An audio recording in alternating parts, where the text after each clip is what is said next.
Так, пожалуй, мы начнем с входной двери. Немножко темный коридор, удобный вход по отпечатку пальцев. Заходим и попадаем с вами в прихожую. Это большая редкость для аргентинских квартир. Дальше вы поймете почему. Я вам накидаю немножко фотографий других квартир, которые мы смотрели, и увидите ту квартиру, в которой мы сейчас живем. Попадаем в прихожую. Прихожая небольшая. Сейчас отойду чуть-чуть назад, покажу ее полностью. Мы заходим. Это дверь, вешалки. На улице уже немножечко холодно, поэтому я в куртке. Небольшая тумбочка, зеркало в полный рост, что очень удобно на самом деле. В новой квартире у меня такого нету. И пуфик. На нем очень удобно обуваться. Дальше мы с вами проходим на кухню. Тоже очень большая редкость для Аргентины, когда у тебя отдельная кухня в маленькой квартире. Именно в маленькой. В квартирах побольше очень часто кухни, они либо внутри комнаты достаточно большие, либо тоже идут отдельно. И смотрите, какая особенность у аргентинских кухонь. Это вытянутость. У нас мы привыкли, что она такая более квадратной формы в СНГ. Здесь она более вытянутая. Но это, я бы не сказал, что прям минус, если вы используете кухню чисто для готовки. Давайте я, наверное, переключусь на 0.5 и покажу вам ее полностью. Смотрите, мы заходим. Что нас здесь встречает? Нас встречает здесь дверь. Обратите внимание, что во многих квартирах Аргентины установлены железные наличники, что тоже для нас было необычно. И, разумеется, это создает характерный звук.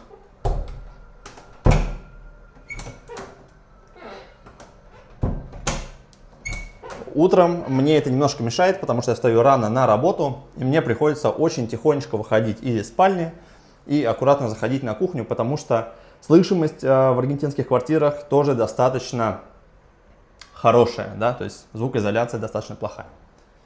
Также вам покажу то, как аргентинцы, я бы сказал, не запариваются с электричеством. Это ни о чем. Я могу вам показать, не знаю, прикреплю здесь фотографию того, как это выглядит у меня в квартире в России. Закроем. Погнали дальше. Потому что не работают.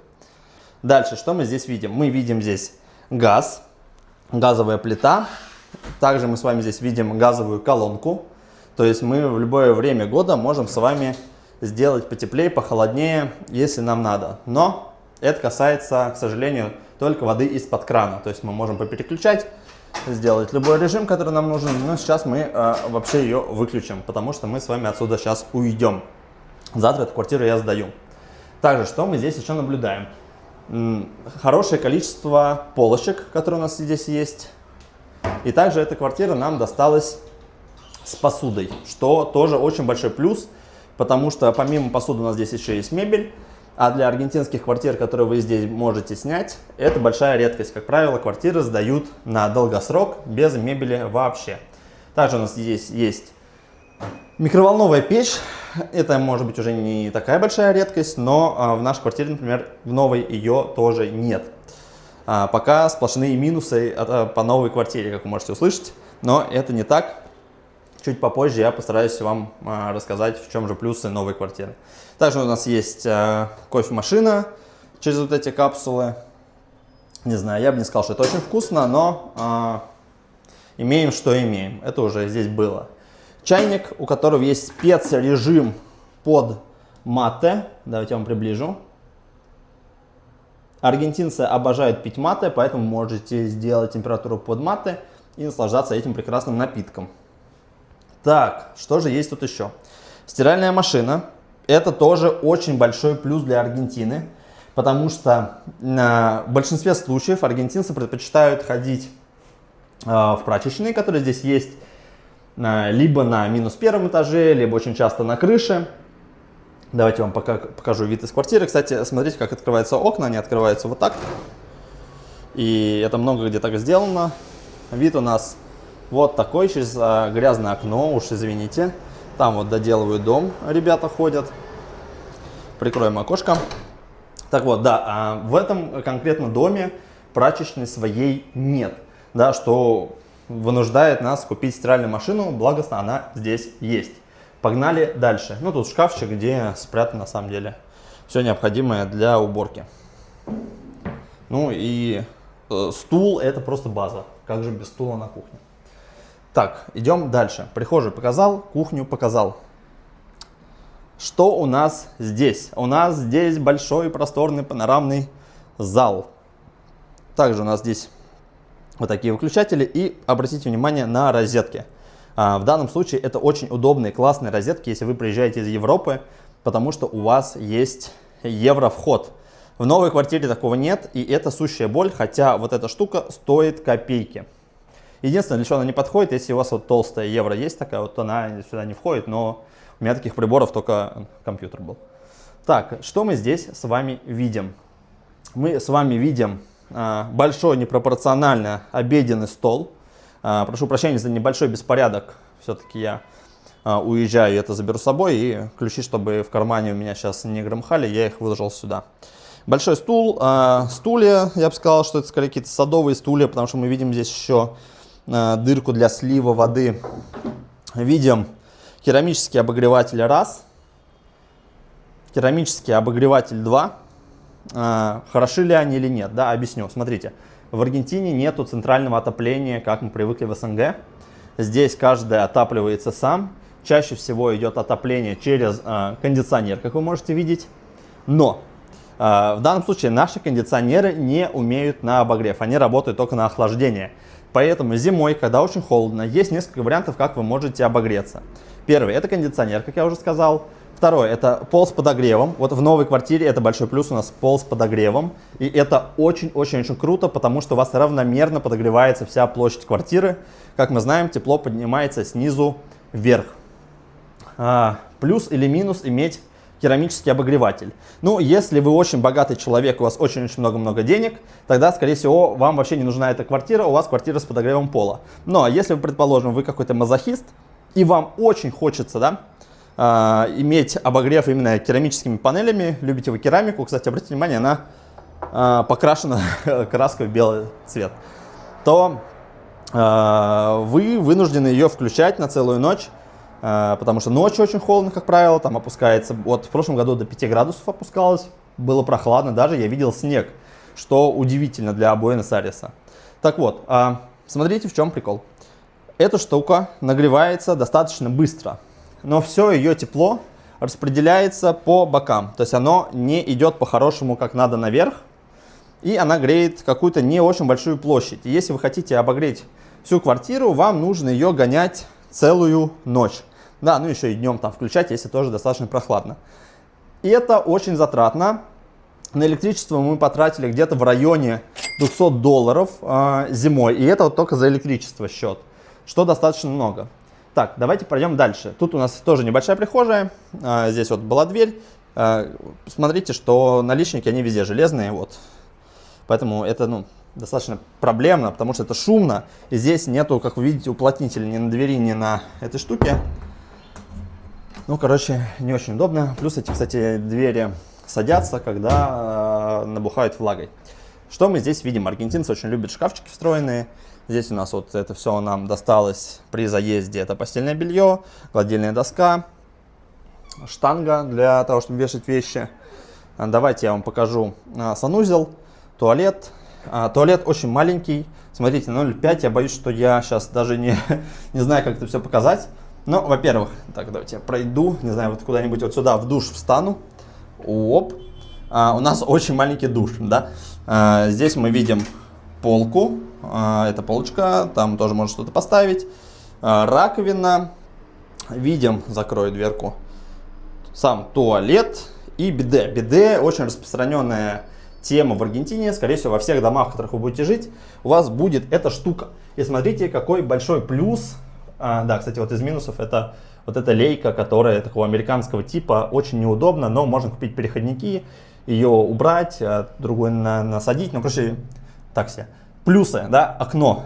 Я даже раньше не подозревал, как мне нравятся душевые ванны с окном. Это естественное освещение, это приятный ветерок, который может дуть, но есть минус.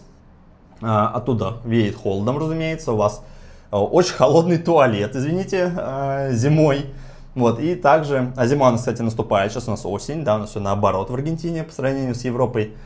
И отсюда может вечером задувать запахом вкусного или не всегда вкусного мяса. Вот, кстати, можем заглянуть, ударился головой. Вот, ну, там, короче, соседний дом, достаточно близко. Но вроде никто ни за кем не подглядывает. Так, и самое сладенькое, да, что у нас осталось, это спальня. Заходим в спальню. Спальня у нас вот такая. Небольшая спальня. Обратите внимание, у меня есть вот эта штука. И у меня есть вот эта штука. Я думаю, вы все прекрасно догадались, что это. Вот это обогреватель. Вот это кондиционер-охладитель. У нас очень хороший хозяин, который за свой счет поставил нам вот эту штуку на обогрев. Это очень круто, потому что, как вы можете обратить внимание, здесь нету никаких керамических панелей. Но я вам скажу так, эта штука спасает только пока работает. Как только она перестает работать, все, у вас опять холодно, поэтому запаситесь теплыми одеялами. Вот это, кстати, одеяло из Икеи. Ближайшая Икея здесь, это Бразилия, если мне не изменяет память, и точно Чили. Посмотрим, что у нас здесь еще есть. У нас есть тумбочка раз. Там, как вы видите, должна была быть тумбочка 2. Где же находится тумбочка? Тумбочка находится, ой, сейчас покажу, в шкафу. Вон там тумбочка, также штанга, вешалки, зеркало. И вот здесь у нас еще есть тоже встроенный шкаф. Давайте его приоткрою, как раз проверю, не забыли ли мы какие-нибудь вещи. Ну и вот еще один шкаф. Ну и там вот полочки. Это, видимо, вот полочки, которые были изначально старые, это вот уже полочки посвежее. Но в целом ремонт, конечно, я бы сказал, добротный. Я бы не сказал, что он плохой. Да, он может быть немножко уставший или немножко сделан под сдачу. Но в целом все достаточно хорошо. Сниму, может быть, немножко пыльки, если она здесь есть. Ее здесь нет, видимо, жена протерла. Или я ее просто пока не увидел. Вот такой вид у нас открывается из окна. Давайте я открою окошко. Окошко открывается в бок. Что мы с вами видим? Мы с вами видим вот такой прекрасный вид. Может показаться на первый взгляд, что он не очень прекрасный, да? Особенно, когда мы видим с вами вот такие вещи. У наших соседей по дому есть бассейн. Вон там даже кто-то лежит на шезлонге. Когда я в первый раз приехал, меня тоже этот вид немножечко смущал. Кстати, смотрите, там мы можем увидеть с вами залив. Вот там вы можете видеть залив. А также еще отсюда видно, как взлетают самолеты из аэропорта. Так, давайте закрою окошечко. Вот такой вид. Окошки закрываются у нас, вот тут есть зеленое-красное, это открыть-закрыть. Также у нас есть вот такая схема. Вы можете ее опускать. Давайте я вам не тут покажу, давайте я в зале такую штуку покажу. На что, кстати, стоит обратить внимание. Когда вы заезжаете, вот первое, что я сказал, обратите внимание на обогрев квартиры. Это очень важно. Если вам кажется, что это не важно, это важно, когда наступит зима. Смотрите, обратите внимание также на окна. Вы можете увидеть, что это тоже все железный профиль. И обратите внимание, во многих квартирах старых будет пакет с одним стеклом, да, а тут двойной стеклопакет. То есть здесь еще улица, вон там снизу идет. Вот видите, там достаточно такая трасса оживленная, то есть вот там автобусы катаются. Ну, то есть там, поверьте мне, там реально шумно.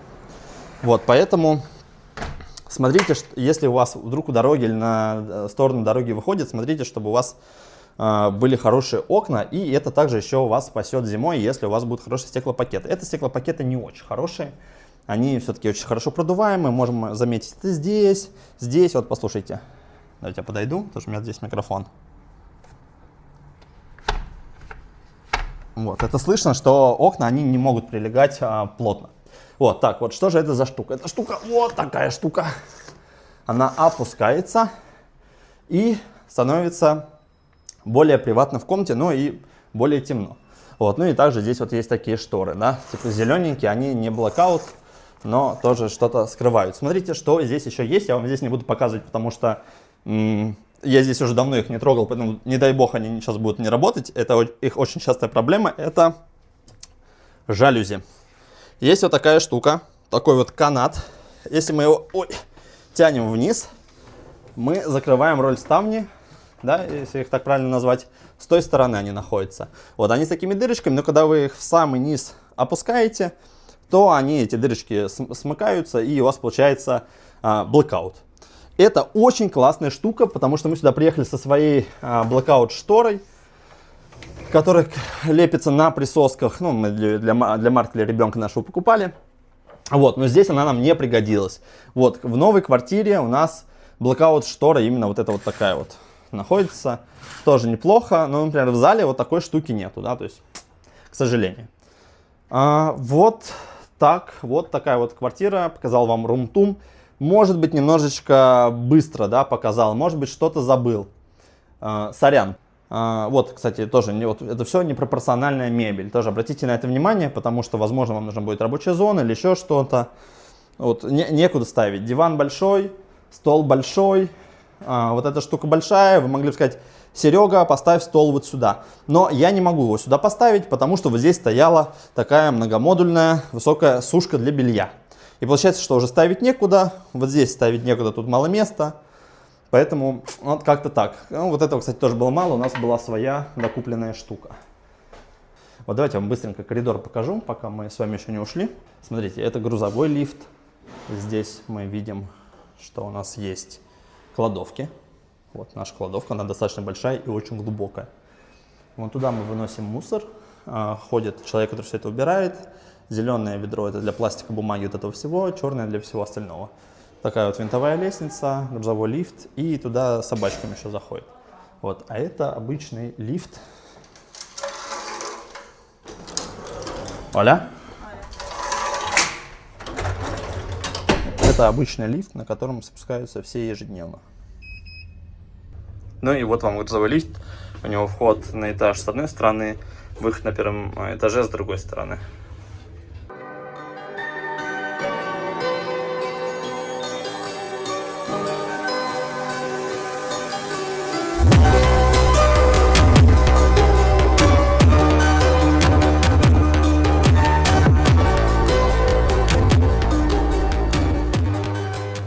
Так, ребятушки, для вас прошло пару секунд, для меня прошло пару дней. Долго собирался я, чтобы подснять новую квартиру, пока перевозили вещи, пока то, пока сё.